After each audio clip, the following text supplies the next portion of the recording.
Kana bolinge nanga itamena lona ki eteli yango kote kosu mokombo sabo ikoli ya kinoza motola linga kali ya simbeli ya fimbo toshana kare kobeta mapeno antiseptique abimisi vérité oyo abombela kingaye lokola sangwa zana ye bijoutier te bonga tasikele koyebisa batoteke nga tokamoni.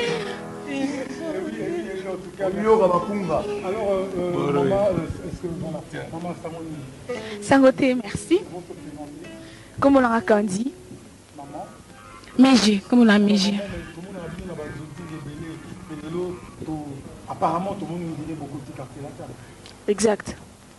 Donc, en quelque sorte. Même toi, Zana. Oh, Zana a besoin à monier moko Kofi Olomide. Donc, les lots, nous allons boire accompagner l'album parce que c'est vrai que maman va vous révéler. Bien, oui. Rapidement, oui, on a étudié à l'INA. Et on est passé dans la coupe Bélé. Groupe religieux, oui, exact.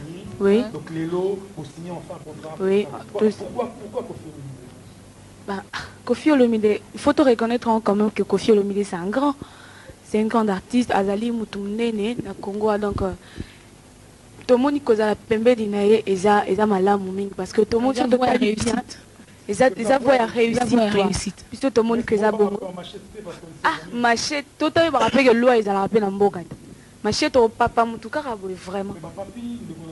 Mais batongo ba ba que loi ezali. Ba ozala lelo ata lelo to lobite ba ozala kaka. Mais comme on les a la musique té. Ils en ont ba bon, monsieur le bique bitumbe za na ba dojo, na ba karaté. Ah, tout ça la musique. En quelque sorte. Ouais. Tout l'inga côté la musique.